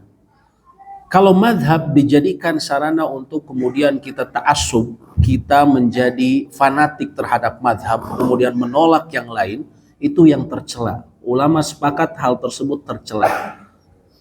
Ya, sama halnya dengan fanatik terhadap organisasi. Banyak yang orang bilang jangan sama madhab, tapi tanpa sadar dia fanatik sama organisasinya. Oh, kalau saya mah kelompok ini, itu mah kelompoknya itu beda. Gak mau sama nerima yang lain. Itu kan? Nah, ini sama saja, bahkan lebih parah. Kalau yang kelompok organisasi di Indonesia belum ada yang 100 tahun, mazhab udah ribuan tahun, Pak. Dan ulamanya semua dikenal seluruh dunia. Kalau kita sekarang ulama-ulama organisasi Indonesia misalnya, dikenal nggak seluruh dunia? Jujur saja, ada yang dikenal segelintir, itu pun sangat sedikit. Ya. Nah, artinya dalam satu sisi, kalau madhab dijadikan sebagai sarana untuk kemudian seseorang fanatik, itu tercela, nggak boleh. Ya. Adapun kalau madhab dijadikan, tapi di sisi lain juga, madhab ini adalah sarana untuk mempelajari fikih. Jadi tidak ada pertentangan. Tidak akan ditanya di kuburan. Memang nggak akan ditanya sama kuburan. Juga di kuburan juga kita nggak ditanya, kamu belajar fikih nggak? Kamu belajar akidah nggak? Akidahnya kamu belajar apa? Kitabnya apa? Nggak akan ditanya. Jadi madhab ini bila berbicara, orang yang berbicara seperti itu, dia salah memahami madhab. Madhab ini cara kita mempelajari fikih. Madrasah, kalau kita tahu bagaimana cara terbentuknya fikih, wajar bila kemudian ada perbedaan pendapat seperti itu. Ya. Kenapa? Contohnya tadi, Imam Abdullah ibnu Mas'ud yang kemudian menurunkan madhab Abu Hanifah, beliau tinggal di Irak. Kenapa bisa berbeda sama kemudian madhabnya Imam Malik di Madinah? Itu sangat bisa difahami, Pak. Saya berikan contoh. Di Madinah itu kampungnya sahabat. Jadi mereka dapat hadis-hadis itu lebih banyak dibandingkan sama di Irak, di Kufah. Di Kufah itu zamannya Ali bin Abi Thalib, ibu kota tuh pindah ke sana. Namanya ibu kota, permasalahan semakin kompleks. Permasalahan di Garut sama di Jakarta kan beda, Pak. Jakarta pasti lebih kompleks. Pertanyaan lebih banyak. Akhirnya ulama-ulama di Kufah itu dituntut untuk lebih berijtihad. Di sisi lain, persediaan hadis mereka tidak sebanyak seperti di Madinah. Dan saat itu mulai muncul hadis-hadis palsu. Sehingga mereka kemudian sangat berhati-hati menerima hadis. Kemudian mereka akhirnya banyak pakai apa? Pakai kias akhirnya. Nah, di situ kemudian mulai corak berbeda. Oh, kenapa kemudian mazhab Abu Hanifah ini banyak kiasnya? Karena secara sejarah memang terbentuk seperti itu.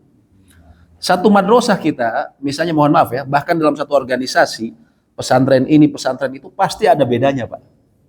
Namanya manusia, anak kembar aja pasti punya pilihan berbeda, ya. Seperti itu, jadi sangat wajar, ya. Yang tidak boleh itu kita fanatik. Oh, ya mah mazhab Syafi'i, ya mah ulah pengambil, gitu kan. Ya mah mazhab Imam Malik, ulah ya mah Hambali, ya mah gitu kan. Itu yang nggak boleh kita fanatik. Kita mah hanya cuman ini aja, itu yang nggak boleh. Tapi kalau untuk menggunakan mazhab sebagai sarana belajar, maka itu tidak mengapa. Dan itu yang sudah dilakukan para ulama. Sebut ulama yang tidak menggunakan mazhab sebagai sarana belajar. Siapa? Ulama yang terkenal siapa, Pak? Imam Nawawi. Tadi mazhabnya apa? Syafi'iyah. Ibnu Taimiyah, Syekhul Islam. Mazhabnya apa? Hambali. Ya. Kemudian siapa lagi yang terkenal? Ibnu Qudamah, Hambali. Itu kan? Dan banyak lagi ulama-ulama. Ya. Jadi seperti itu. Kita sikapnya proporsional, menempatkan sesuatu sesuai dengan haknya. Artinya pada hal ini ada betulnya, ada salahnya juga. Yang tidak boleh itu fanatik, ya. Namun fanatik buta yang tidak boleh. Yang juga yang kalau zaman kita yang harus kita berusaha introspeksi, nggak usah nuduh orang lain, diri sendiri saja. Ya. Jangan-jangan kita fanatik sama organisasi kita. Karena ini bukan organisasi saya nggak mau terima. Sampai tadi semua yang dikatakan organisasi itu seakan-akan akidah. Sebagaimana tadi saya sebutkan, saya dimarahin sama ibu-ibu karena gara-gara masalah sholat tarawih dan dibilang ini akidah karena itu merupakan keputusan dari kelompok organisasinya. Ya. Nah ini kita harus introspeksi diri. Yang penting kita jangan fanatik. Wallahu a'lam bishawab. Tapi dari mana datangnya kebenaran? Selama itu jelas, ada sumbernya dari Al-Quran dan As-Sunnah, kita terima. Kalau berbeda, selama itu ada datangnya dari ulama yang diakui dan perbedaan tersebut diakui, ya kita terima, kita berlapang dada. Tapi kalau memang sama sekali nggak ada dasarnya, tiba-tiba membuat sesuatu yang baru yang tidak dikenal sama sekali, Nah itu kita harus tegas, oh nggak bisa saya terima ini, gitu Pak ya. Jadi dengan ilmu kita bisa membedakan antara yang bisa kita tolerir dan tidak tolerir. Allahu a'lam bishawab. Ya, silakan dari ibu-ibu ya. Silakan Bu, yang mau bertanya tadi. Tidak. Masih aja, masih teman.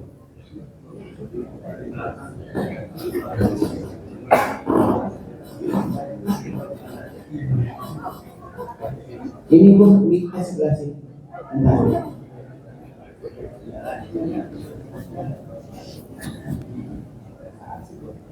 Assalamualaikum warahmatullahi wabarakatuh. Waalaikumsalam. Oh, tadi ada yang kita tanyakan tadi mengenai masalah fikih tentang masalah wudhu. Kan kita menjalankan wudhu harus menjalankan seperti yang dianjurkan dalam fikih. Tapi kadang-kadang ada yang tidak sesuai dengan fikih, misalnya kita wudhu pakai payung. Pakai payung kan kadang-kadang tidak sesuai dengan fikih. Kita mau tanyakan gimana itu hukumnya. Ya. Bagaimana gayung? Kan tidak sesuai dengan fikih. Ya. Bagaimana hukum ya? Terima kasih. Ya. Bagaimana hukum wudu dengan panyuk? Nah, gitu. Ya. Gayung ya. Ya, betul. Tidak sesuai dengan anjuran fikih. Ya, baik. Baik, wallahu a'lam bishawab. Ya, ketika berbicara mengenai wudu, memang ini bab yang penting karena wudu adalah miftahus sholat, kuncinya sholat. Dan sholat seseorang tidak diterima bila wudunya tidak sah. Lalu bagaimana dalam hal ini hukumnya wudu menggunakan panyuk? Nah, gitu kan. Apakah boleh? Jawabannya tidak masalah, Bu. Karena yang diperhatikan jenis airnya. Mau pakai panyuk, mau pakai baskom, mau pakai jolang, mau pakai ember, nggak masalah selama kita tahu jenis airnya. Apakah dia suci dan mensucikan, ataukah tercampur najis, ataukah air suci tapi tidak mensucikan. Air suci tidak mensucikan contohnya apa? Air susu, air teh, air kelapa, air sabun gitu kan. Tapi kalau dia suci dan mensucikan, tidak tercampur najis, ya. Maka walaupun satu gayung, kalau tidak tercampur najis, maka boleh, Bu. Bahkan Nabi SAW disebutkan, kata para sahabat, kana yatawaddo bil mud. Nabi SAW itu berwudu dengan satu mud. Satu mud itu apa, Bu? Secara istilah kata, mud itu begini. Tapi yang dimaksud mud di sini adalah takaran yang digunakan pada zaman Nabi SAW di kota Madinah, yaitu seperti Tupperware, Bu. Kalau Tupperware gampang ininya, Bu ya. Tupperware yang kira-kira 600 mili.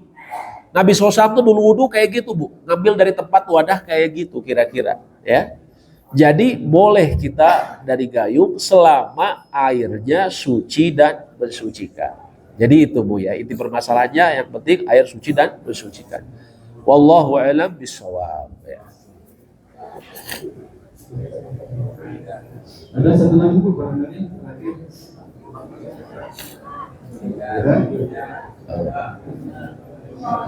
Ya. Ya. Assalamualaikum. Waalaikumsalam. Itu ada dua, ibadah dan muamalah. Yang ibadah banyak dibahas mulai dari sholat yang ke ini. Ini pertanyaannya fikih ibadah dalam syahadat. Fikih ibadah dalam Syahadat. Syahadat ya. Nah, syahadat itu kan fikih ibadahnya jangan diungkap, yang di apa? Oh. Nah, ini salah satunya adalah dalam syahadat itu ada yang mengatakan kata-kata dengan Sayyidina Muhammad. Oh ya. Ini bagaimana? Ya. Itu pertanyaan pertama. Yang kedua, penyebaran fikih di Indonesia. Kalau Islam itu kan sejarahnya dari India, Uzara. Tapi dalam mazhab ya. Tapi mazhab India dengan Indonesia itu berbeda. Ya, jadi kalau di Indonesia itu mazhab India, di India, nah itu sejarahnya seperti itu. Sampai mazhabnya di Indonesia itu tidak sama dengan India. Ya. Ya, baik. Assalamualaikum warahmatullahi wabarakatuh. Wallahu a'lam bishawab. Yang Bapak tadi maksud sebenarnya bukan fikih syahadat ya. Kalau fikih syahadat itu berhubung dalam penjelasan mengenai syahadat itu berhubungan dengan perkara akidah. Adapun yang Bapak maksud adalah fikih tasyahud. Jadi tasyahud itu ketika kita mengucapkan tahiyat, Pak ya. Itu disebutnya tasyahud. Kenapa disebut tasyahud? Karena ada kata asyhadu.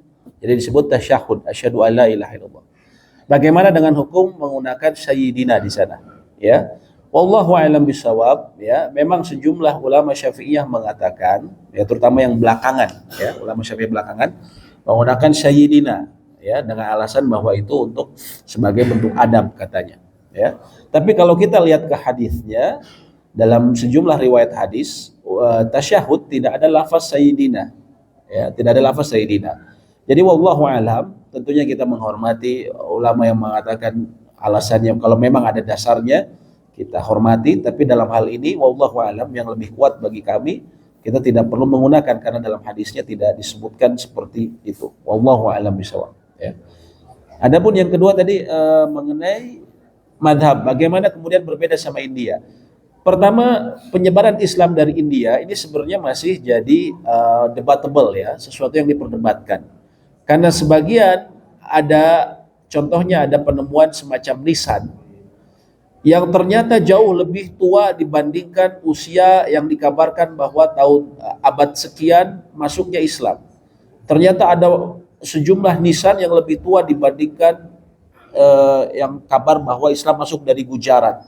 Ada sekitar kira-kira 100 tahun Hijriah itu ya ada nisan yang kira-kira usianya sudah lebih usia tahun tertulis tahun 100 Hijriahan. Saya lupa tapi makam salah seorang wanita ya bertuliskan Arab. Sehingga sejumlah ulama mengatakan atau sejumlah ahli sejarah ada kemungkinan bahwasanya ada di zaman sahabat ataupun tabi'in yang telah mengirimkan utusan ke Indonesia, yaitu di zamannya Amr bin As. Sehingga makanya Amr bin As ini antara lain yang menyebarkan sahabat yang kemudian menyebarkan Islam di Cina, ya. Nah, ini ada kemungkinan sudah ada masuk lebih dulu, ya. Adapun kenapa kemudian coraknya kemudian Syafi'iyah, wallahu a'lam bishawab. Walaupun bisa jadi dari India, sekarang India secara mazhabnya adalah Hanafiyah. Tapi bisa namanya mazhab ini juga terkadang berganti-ganti Pak, tergantung rajanya. Kadang satu raja dia lebih dekat ke mazhab Hanafiyah, maka dia perintahkan semua rakyatnya Hanafiyah. Kadang ada zamannya Syafi'iyah, dia suruh Syafi'iyah. Wallahu alam bisa jadi yang menyebarkan ke Indonesia itu pada ketika rajanya memang yang berkuasa lebih dekat ke mazhab Syafi'iyah. Dan juga di antara lain karena banyaknya peran dari ulama-ulama dari Yaman, ya, pada ratusan tahun yang lalu menyebarkan Islam yang mereka secara kultural mereka juga banyak mazhab Syafi'iyah. Gitu. Jadi seperti itu kira-kira. Tapi kita tegaskan lagi bahwa mazhab ini tidak membuat kita menjadi kemudian saling memusuhi ya. Kita harus pahami mana yang perbedaan yang kita harus bisa tolerir dan juga yang mana perbedaan yang memang tidak ada dasarnya yang memang kita tolak. Wallahu a'lam bishawab. Boleh dilanjutkan. Ini setelah kita lihat Pak. Iya.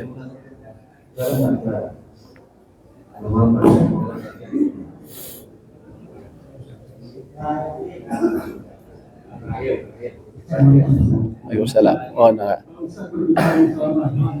Ya. Yang berada di ini, kalau tanya tentang tahlilan itu mazhab mana itu? Saya tahu. Terima kasih. Ya. Ya. Assalamualaikum warahmatullahi wabarakatuh. Mengenai tahlilan mazhab mana ini? Allahu a'lam, saya tidak tahu mengenai tahlilan. Kalau kata tahlil, memang itu disyariatkan. Tahlil adalah mengucapkan la ilaha illallah. Adapun yang mohon maaf yang digunakan dengan misalnya 7 hari dan berapa hari, Allahu a'lam, saya tidak tahu. Saya tidak tahu, tidak menemukan dasarnya dalam kitab-kitab ulama terdahulu.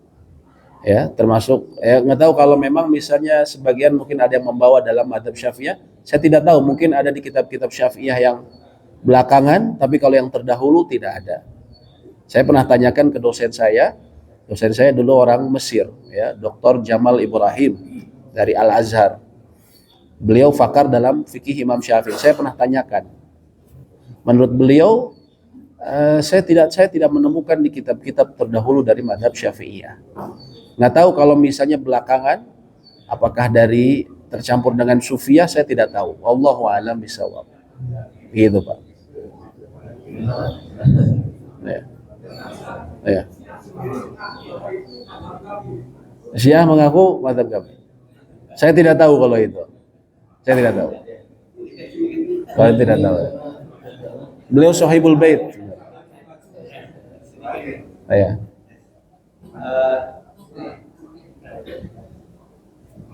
Ini dari beberapa kali ikut sholat di masjid-masjid di dekat sini.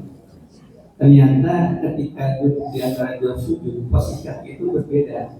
Ya. Mohon dijelaskan. Duduk di antara dua sujud. Duduk di antara dua sujud, posisi kakinya, supaya kita ada keseragaman. Posisi kaki ketika duduk di antara dua sujud. Duduk di antara sujud. Ada yang kakinya dua-duanya Ya. didudukan. Ya, baik. Baik. Dicontohkan. Ya. Baik, duduk di antara dua sujud. Kita ketahui bahwa setiap rakaat itu terdapat dua sujud, sehingga bila seseorang lupa hanya satu sujud, rakaat dia tidak sah. Lalu bagaimana tata caranya? Tata caranya memang sejumlah ulama agak sedikit perbedaan pendapat. Namun yang masyhur dalam mazhab Imam Syafi'i dan Imam Ahmad bin Hambal, duduknya iftirash. Yang utama adalah iftirash. Iftirash dengan dia menegakkan yang kanan ya, mohon maaf. Iftirash tentunya seperti ini, Pak ya. Seperti ini yang umum. Tapi ada riwayat dari Abdullah ibnu Abbas. Abdullah ibnu Abbas bahwa beliau terkadang duduk iq'a, yaitu begini. Dan ini dikatakan Nabi SAW ketika kelelahan beliau terkadang duduknya seperti ini. Terkadang duduknya seperti ini. Ya, begini atau yang utama seperti ini. Iftirash. Adapun iq'a ini hanya duduk khusus bagi duduk di antara dua sujud. Dan itu sebenarnya masih diperselisihkan. Tidak semua madhab dia setuju, ya. Tapi ada riwayat dari Abdullah bin Abbas bahwa beliau terkadang melakukan seperti ini.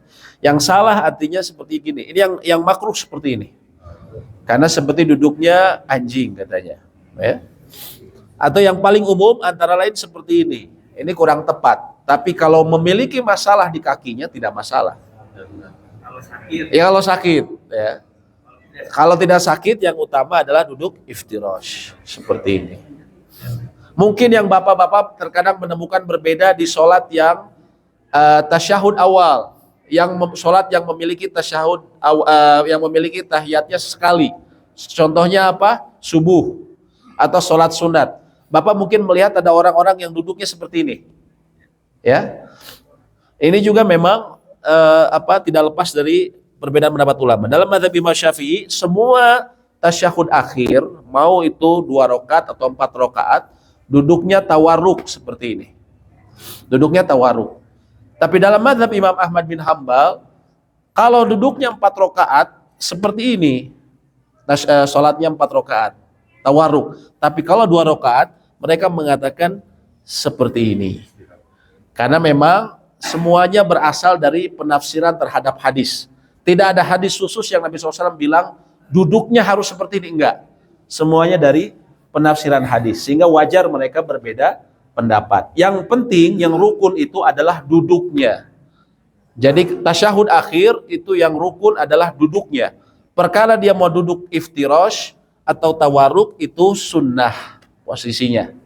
Yang penting duduknya. Sehingga kalau kita posisi sempit kayak di Masjidil Haram, kalau lagi sempit kita duduk seperti ini saja, nggak masalah. Gitu. Ya. Desak-desakan, jadi nggak bisa begini. Oh, nggak masalah, nggak masalah, Pak. Nggak masalah. Karena yang rukun itu adalah duduknya. Adapun posisi duduknya, mau tawarruk atau iftirash itu sunnah. Gitu. Ya. Ya, baik, terima kasih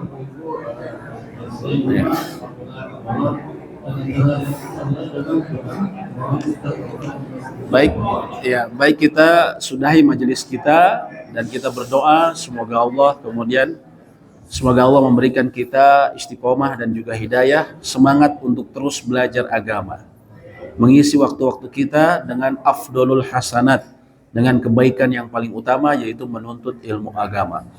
Ya Arhamar Rahimin, Ya Ghafurur Rahim, Allahumma gfir lana wali walidayna wal ikhwanina al muslimin. Allahumma anfa'na bima 'allamtana. Ya Allah, berikanlah kami manfaat atas ilmu yang telah Engkau ajarkan kepada kami. Wa 'allimna ma yanfa'una, dan ajarkanlah kepada kami hal yang bermanfaat. Wa zidna ilma, dan berilah kami tambahan ilmu.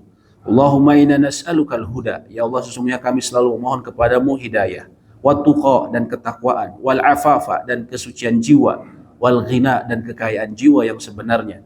Allahumma ansur ikhwanana al-mujahidin al-mustad'afin fi Filistin. Ya Allah, tolonglah saudara-saudara kami para mujahid dan juga orang-orang yang lemah di Palestina. Wa dammir a'da'aka a'da'ad-din, dan hancurkanlah musuhmu, musuh-musuh agama, yaitu orang-orang Yahudi yang terlaknat. Rabbana atina fid dunya hasanah. Ya Allah, berikanlah kami dunia ini hasanah, wa fil akhirati hasanah, dan juga di akhirat hasanah, wa qina adzabannar, dan berikanlah kami dari api neraka. Amin ya rabbal alamin. Wa akhiru da'wana alhamdulillahirabbil alamin. Subhanakallahumma wa bihamdik, asyhadu an la ilaha illa anta, astaghfiruka wa atubu ilaik. Assalamualaikum warahmatullahi wabarakatuh.